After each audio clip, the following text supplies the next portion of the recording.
I choose to oppose the resolution. This house believes noise is inherent to any closed system. Here's my argument. Opening statement.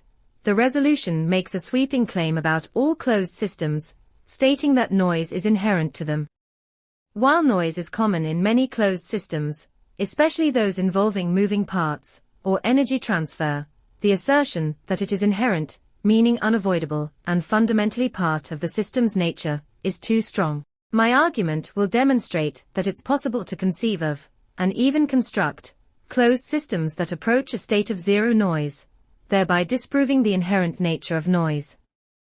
We will focus on the scientific understanding of noise as unwanted or random fluctuations, rather than a colloquial understanding related only to audible sound. Arguments against inherent noise. Theoretical idealizations. Physics frequently uses idealized models to understand fundamental principles.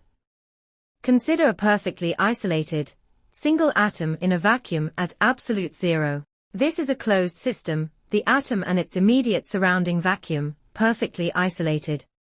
No thermal noise. At absolute zero, there is no thermal energy, meaning no random motion of the atom's constituent particles. This eliminates a major source of noise.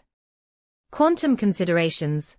While quantum mechanics introduces inherent uncertainty, Heisenberg's uncertainty principle, this doesn't necessarily translate to noise in the practical sense.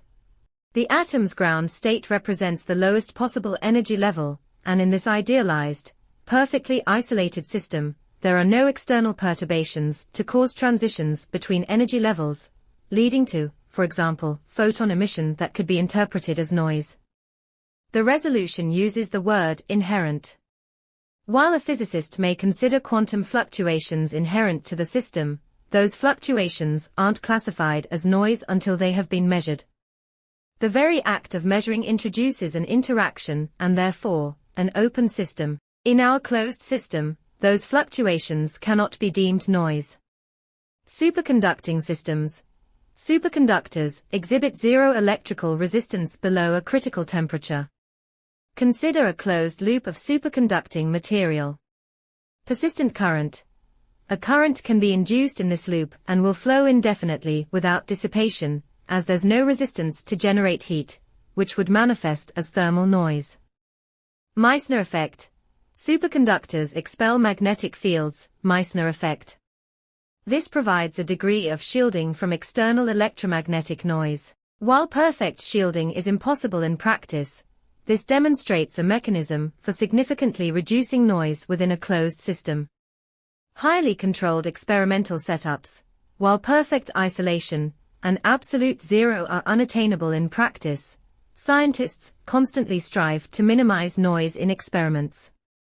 Examples include cryogenic systems, cooling systems to near absolute zero drastically reduce thermal noise.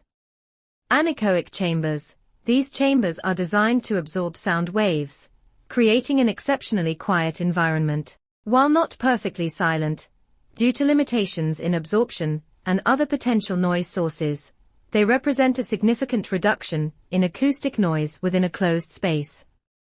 Faraday cages. These enclosures block electromagnetic radiation, minimizing electromagnetic noise within the enclosed space. Defining noise. The resolution lacks a precise definition of noise. If noise encompasses any fluctuation, even at the quantum level, then the statement approaches tautology. However, in any practical application, noise is defined relative to a signal or a desired state. A perfectly stable, unchanging system, even if possessing quantum fluctuations that are unmeasurable within the closed system, would have zero meaningful noise. The resolution implicitly assumes a level of measurement or interaction that isn't present in a truly closed system. Concluding statement. While noise is a pervasive challenge in many systems, both open and closed, the resolution's claim that it is inherent to any closed system is demonstrably false. By considering theoretical idealizations, practical examples of noise reduction, and the very definition of noise, we see that it is possible to conceive of, and strive towards, closed systems with arbitrarily low levels of noise. The inherent nature of a closed system is isolation and conservation, not necessarily noise. Therefore, the resolution must be opposed.